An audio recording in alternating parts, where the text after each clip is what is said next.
What's going on, everybody? It's Dot Bets. We're checking back in. We got our PGA live stream coming at you guys here on the dot, featuring my main man, Bet with the Boys Golf, aka Teaser Nation. How are we feeling, buddy? Good. Excited for a signature event. I think last week I thought it was a decent tournament. I mean, it was kind of ridiculous how easy it played. A lot of memes floating out there of how the week went, stuff like that. But the Thursday was ridiculous with Knapp shooting a 59 at a course that should, never be doing that. But I know you and I felt the pain of Billy Horschel finishing 24th with a water ball in 17. He still hit, but still bogeyed. Berger just kind of doing 0 on the weekend. So it was pretty rough week, I would say. But, congrats to anyone who had Joe Highsmith. That was pretty insane that he made the cut on the number and kind of just went 64 in. So that was pretty amazing. But yeah, and I feel sorry for all the Jake Knapp tickets out there. Literally would have ran the table, but that was a hole 11 where he just went. Yep. I don't know what they were doing. All you got to do is take a drop. I was so confused by that. I was like, there's just no way he's getting out of this. Yeah. And I'm watching it and I'm like, why are you taking this out of the water? Come on, bud. Just, you'll hit another decent shot and go right into it. But it was tough to watch, but I don't know. You could kind of sense it. He looked nervous out there. Mm-hmm. Yeah. But yeah, so quick recap of the cognizant. It was a bloodbath on my front. Not good. 3 balls, not good placements. It was, you have one of those tournaments, but we're all about getting back on the horse. And overall, we've had a very, very profitable season. Obviously, 2 outright winners. Mm-hmm. And when you get hit an 80-1 outright, I think you're playing with house money the rest of the season. Pretty much, yeah. So obviously, we're trying to get you guys weekly money. So we will dive in now to probably one of the more elite tournaments of the season. You have the Arnold Palmer Invitational, like Teaser said, a signature event at Bay Hill. And it's usually just dominated by Scotty Scheffler. So what do you think about Scotty this week? Yeah, I mean, thank God this one's not going to play easy. We know for a fact that the winning score is going to be around 10 under, hopefully, and it's going to be like kind of treated like a major. So yeah, I mean, I think Scotty's obviously going to be up there again. I think one of the heavy hitter guys will probably win.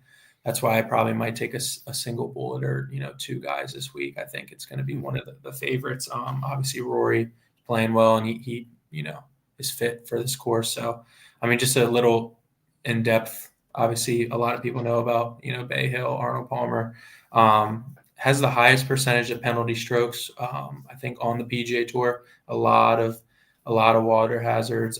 The rough is actually going to play hard this week. It's not going to be. If you saw Harris English put out a video, basically him hitting out of a deep rough right into a water. So I mean, pretty much. Yeah, I think driving accuracy this week is going to be huge. And if you're airing off the tee, it's gonna be rough for you. Yeah, I think driving accuracy, obviously. So you'll probably see a lot of Henley on people's cards, but also the distance. That's why Rory, if you can hit in the rough here, he's going to have a small wedge in usually. So I think good drives gained will be a good stat to have, and then really a lot of short game because you're not going to hit a lot of greens here. So winning score, like I said, should be like that 8 to 12. Hopefully. And then I put in a strokes gain top 10 ball striking and higher penalties for missed fairways. So obviously Scotter, Hovland stands out, Xander, Morikawa, Fleetwood, Willie Z, Cantley, Berger, and Henley. Few course comps, Quail Hollow in North Carolina, which is a PGA championship this year. Obviously PGA National last week's a good comp, but not how it played this year. And then Innisbrook, which we'll see in a few weeks. So really my key stats were, driving distance plus, driving accuracy. And then the key one, just like last week, was bogey avoidance and then proximity 200 plus. Yeah. I think spot on with all those. You're going to have to be accurate. You're going to have to hit your long irons well, and you're going to have to dang putt. And bogey, like you said, bogey avoidance is huge this week. I think scrambling around the green, around the green, and scrambling is going to be huge. And this, like I said, this course rewards long and accurate off the tee. Sometimes you can get away with being long and inaccurate at several courses throughout the season, more likely early on, but more and more in depth towards the middle of the season, you're going to have to be accurate and play the course correctly. So appreciate you guys all tuning in. Let's hear from you guys. If you guys have any one and dones questions, how your last week went and what you guys are looking forward to this week. And we are, what are we, almost a month out from the Masters right now. And that's when a lot of people start tuning into to golf and ask us #experts what we think. But we appreciate you guys grinding with us all season long, starting back when we start back in January or whatnot. That's pretty long season. So appreciate you guys tuning in each and every week. Love to hear from you guys in the chat. All right, so let's get after some outrights. We'll talk about, if this is your first time tuning in, appreciate it. We'll do outrights and we'll talk about some placements. We'll dive into our matchups that we like. We usually give out one matchup of the week. We'll recap that at the end of the show and go over some one and done, some DFS strategies. So basically, ask away. We're here for another 20 minutes or so. We're basically all yours. So let's dive in. What do you think of the top of the leaderboard here? You got Scotty plus 300, Rory plus 750. Those are the first two under 10-1 odds. I mean, you've already talked about Rory a little bit. I mean, it just screams his course. So what do you think about both of those guys? Yeah, I mean, obviously Scotty will probably, be up there like he always is, but you can't really touch him. So Bet365 does an enhanced win outright, so you can get him at plus 950 there. I personally am gonna probably take that on Rory. I think this is more of a week where I'm just not even gonna mess around with long shots or like middle tier guys. I think one of the favorites are gonna win. We saw him win Pebble Beach, a month ago at this point. And then I think at Genesis, he couldn't make a putt to save his life. So coming POA, obviously he's not the biggest POA guy.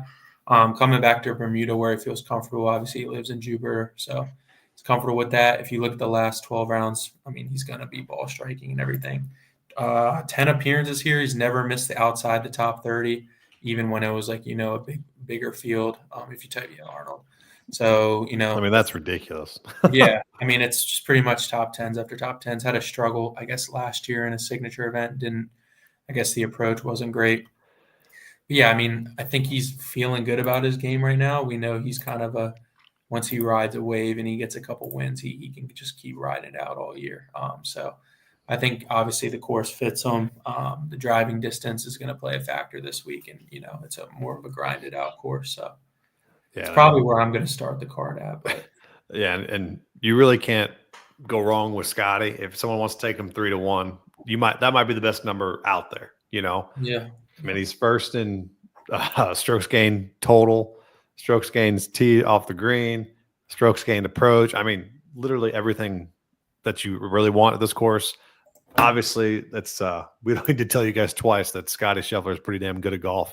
Yeah. I just think, obviously, I just don't play that type of odds for outrights. But if anybody wants to out there, I'm not bashing anybody. I totally get it. It's sometimes last year felt like free money, but this year, I don't know. I feel like the competition has kind of rose to the occasion and doesn't have that intimidation factor at all. So my first outright as I go down, you got Xander, Ludwig, Morikawa, and Cantlay. I'm probably Xander Schauffele's biggest fan, and I bet him top 10 every single time that I play him. However, he's coming off that rib injury. I know he played in TGL last night. Looks pretty good. Mm-hmm. And he plays this course okay. It's just not an event that he normally would play until it was a signature event. So I feel like that just doesn't suit his this course doesn't suit his strengths as much as if he wasn't a signature event, he wouldn't have played it. Yeah.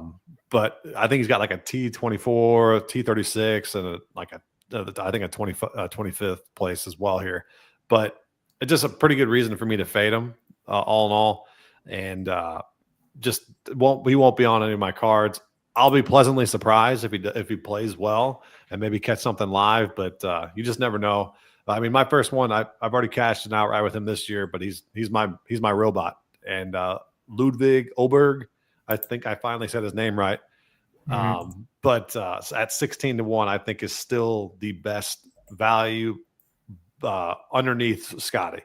I mean, I think he's got him and Rory are pretty good win equity right there. Yeah. But with the 16-1 odds, that's my favorite value play of the top dogs up here. And then I don't know, every time I say I'm going to fade Morikawa, he goes off.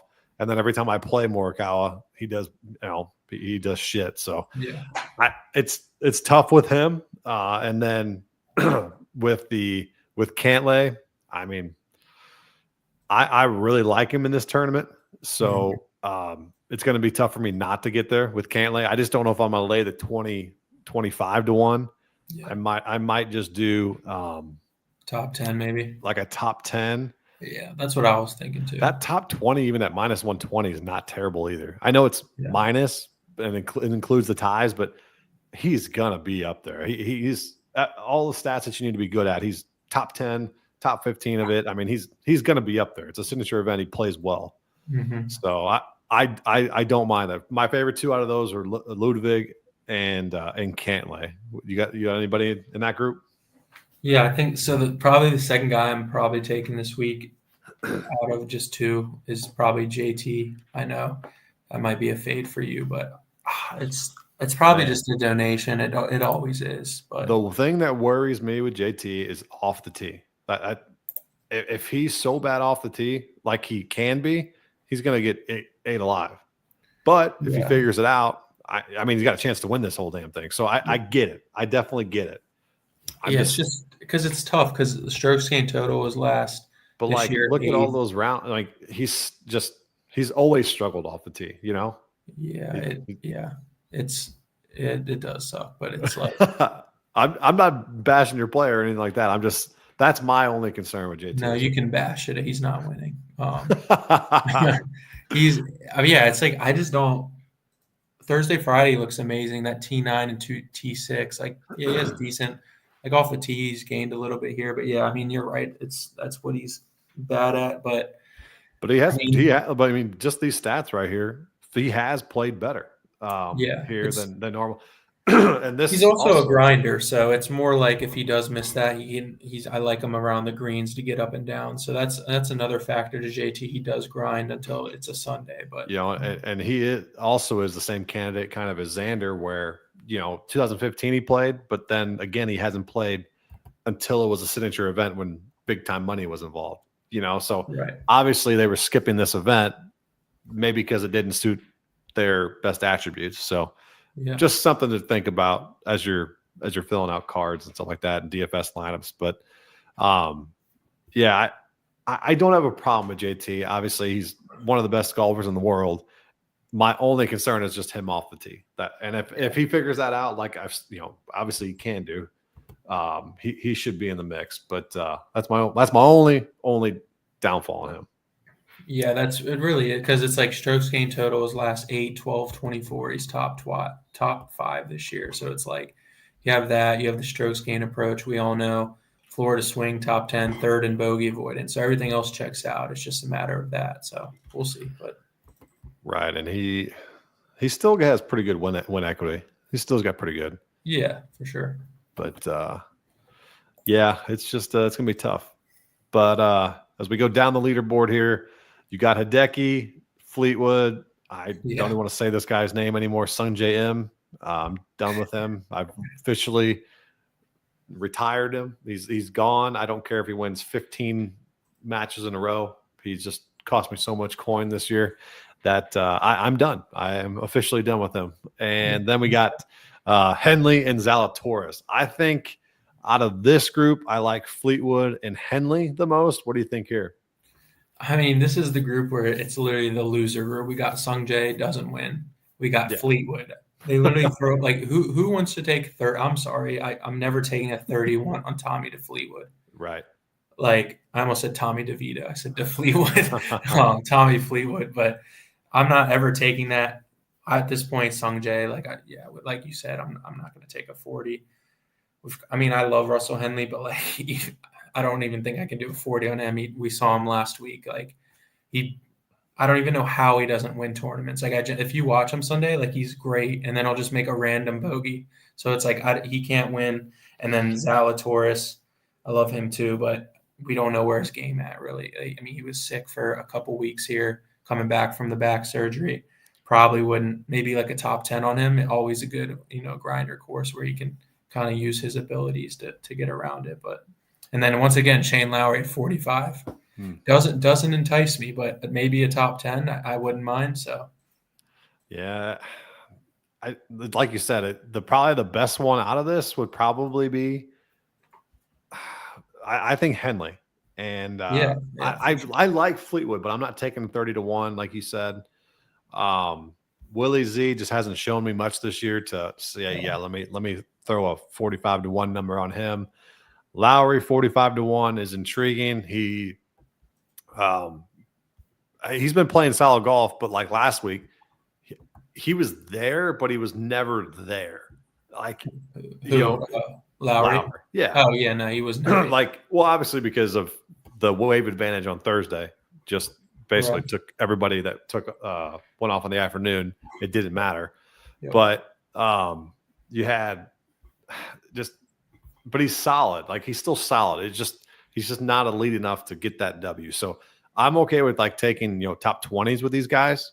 If you like that with some good top 20 value here. I think Henley plus 110 is a great top 20. Lowry plus 120 at top 20. I think those are the better routes to go with those guys because, like Teaser said, it's the group of the losers where they're never going to win. They just don't win. Yeah, and then it's like even we talked about it before the stream. Like Henry, he's 2 in the model. If you pull that up, he's been sneaky good this year. I think he has 3 top 10s or something. And it's like if you just scroll over, like 5th strokes gain total. It's like this 7% I believe is course history. So like 6, 10, like bogey avoidance. So he's been great throughout the bag. It's just, when it comes to a Sunday, he just doesn't do enough. But me personally, like if I look down the board, if we get to these next group of guys, like you have Wyndham, Victor, Pendrith, Burns, Straka. I mean, it's just funny how those guys have more win equity than the guys we just named, the 5. So I would be more like intrigued to go to the 50 to 60 range because that I know Wyndham's inconsistent, but he's actually won. Victor wouldn't want to touch him, but I mean, a guy who actually wins. So it's like, what do you think of Wyndham this week? I've seen him a lot, actually. I mean, I would say he fits the course, right? Like, driving distance, doesn't really, pop out in the model because I don't think he's really been playing well this year. I gotta see what he's done. I mean, one person I think is always interesting, and obviously around the green, putting, but it's not the end of the world here. Obviously, you want them to, they can always get hot, but it's Tony Finau because off the tee he's elite, and tee to green. He's a guy. He's a dude. It's just around the green. And if he just has a glimpse of it this week, because he's always been one of those guys that I take in the Masters or leading up to the Masters or right there. So I feel like this is like the start of his year. So I feel like Finau kind of gets it going here. And I don't know. He's done okay here. I mean, he's done last 23. He got a tie for 24th. Tied for 28th and tied for 43. But he's played this course maybe, 5 times since 2015. So it's not like it's one of his actual tournaments that he enjoys going to. But you do have some good putting regression here that he could have. I mean, the times that he's missed the cut, he lost 4 strokes putting. I mean, that's horrible. Yeah. So But this happens. is where you like him though, like a course where it's not a birdie fest. Like he doesn't need to just grind it out and he'll be there. So I like Finau. Right. We got Derb Productions. What's up, buddy? He says, first, I'm assuming golf bet ever. Gonna throw it all on Victor Hovland. Oh, you might as well just donate it to the best charity you know, because don't give it to FanDuel, please God. They make enough. But Vic, I mean, yeah. What do you think of Hovland this year? Or Hovland this tourney?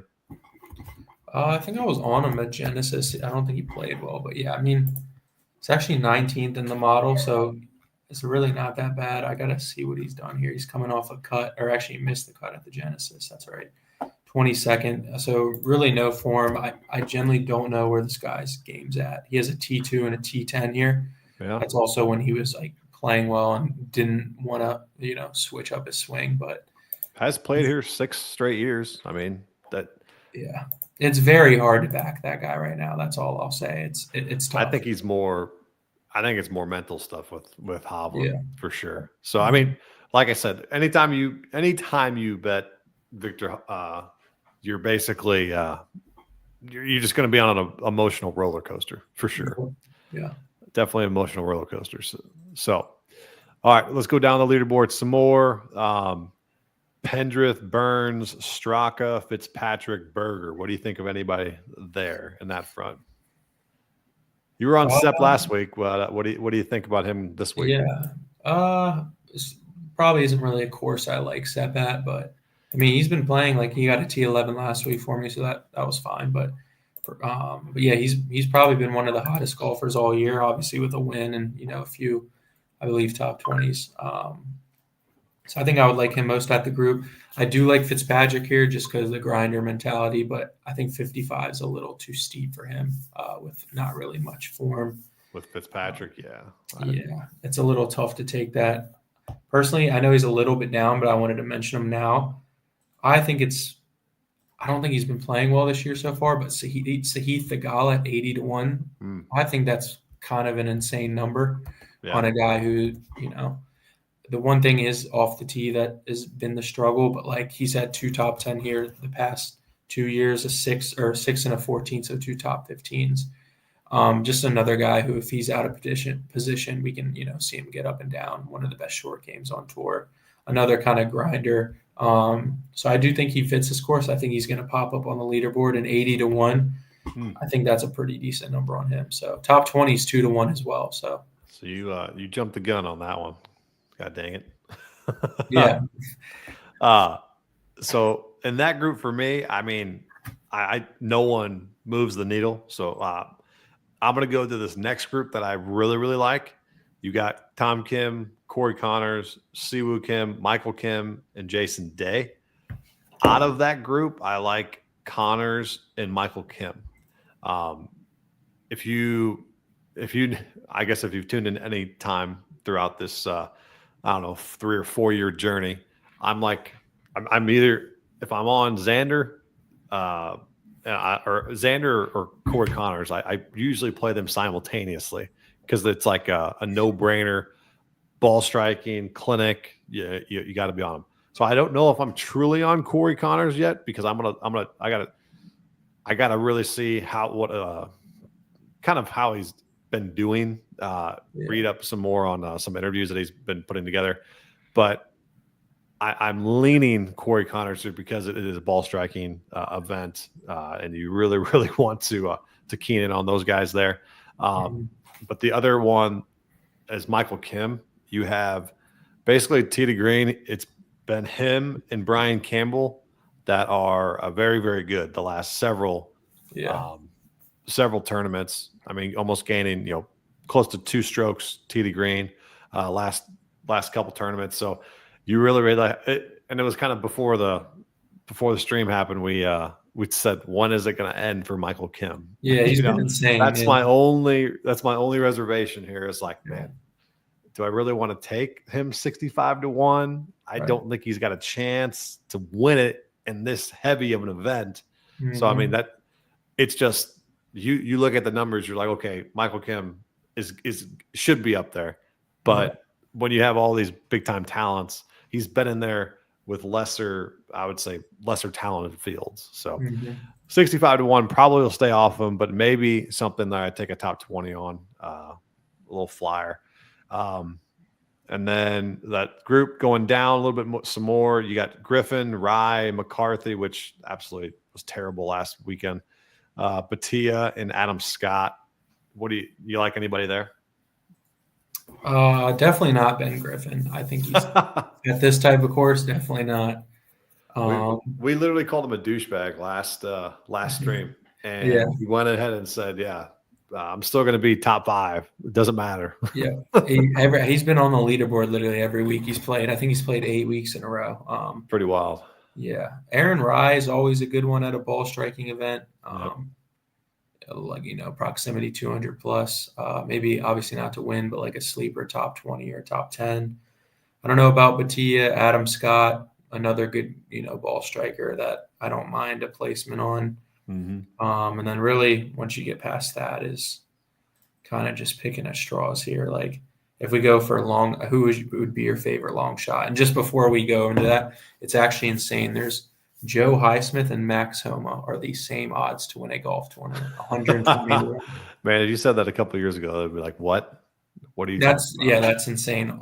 So Isaiah Salinda's better odds than Max Homa. So that's pretty insane. The fall off is crazy. I still think Theegala at 80-1 is a pretty wild number. I do too. Yeah, that's the most insane number on the Even board. though he hasn't been playing great, he has good.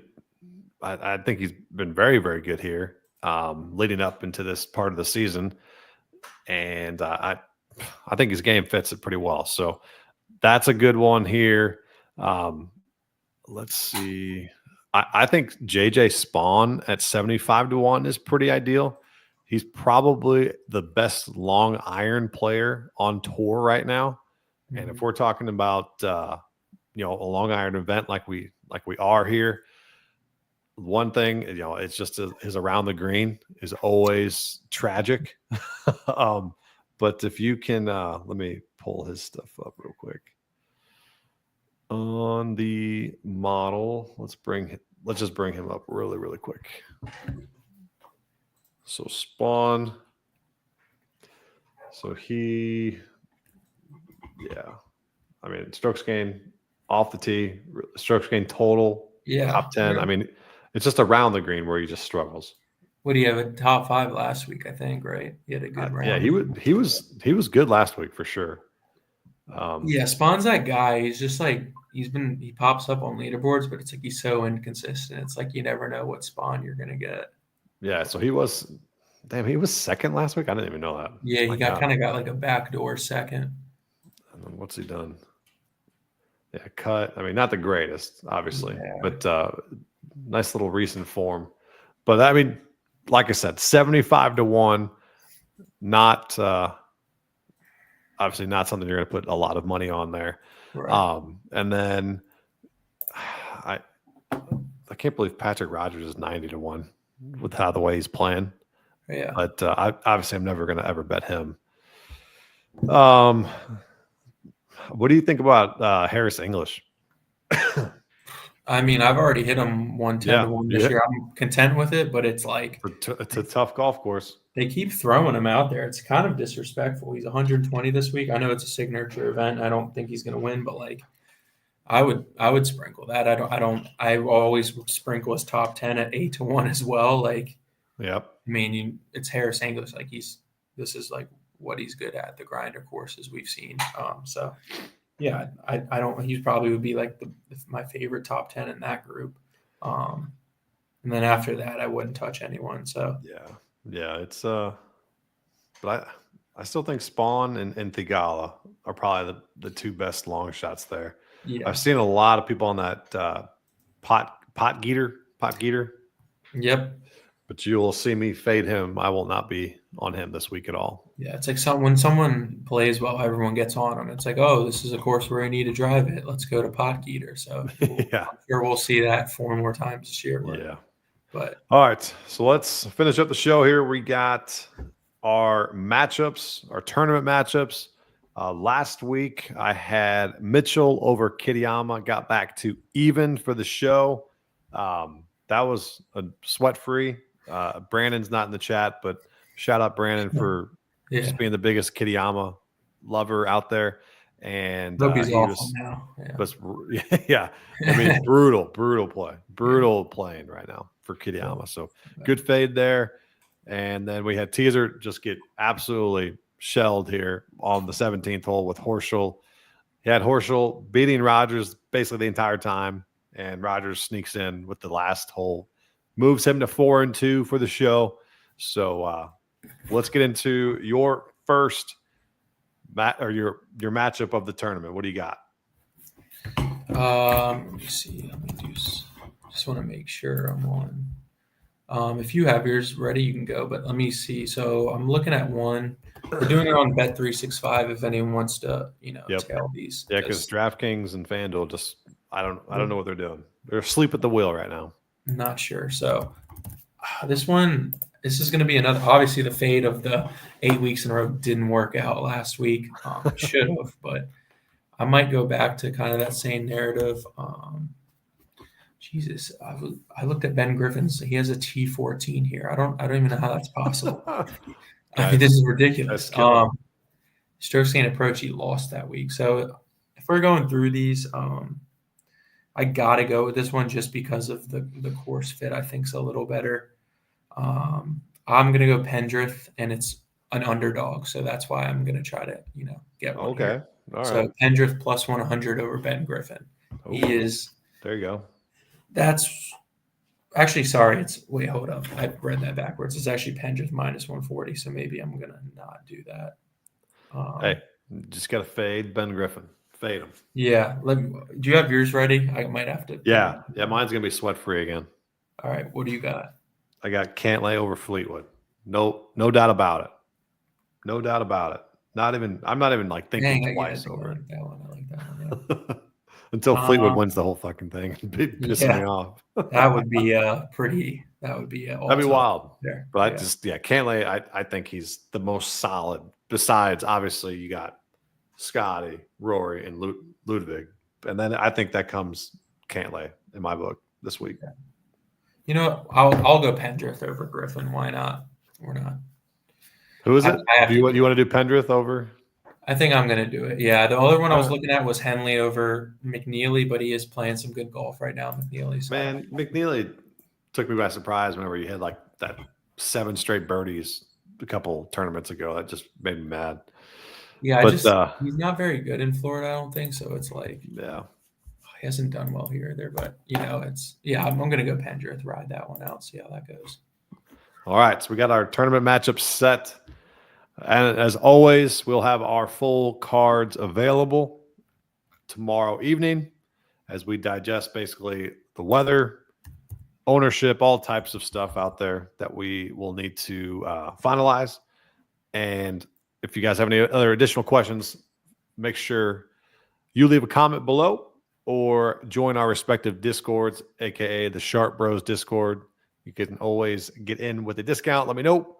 And Teaser at Bet with the Boys Discord over there. So appreciate you guys tuning in.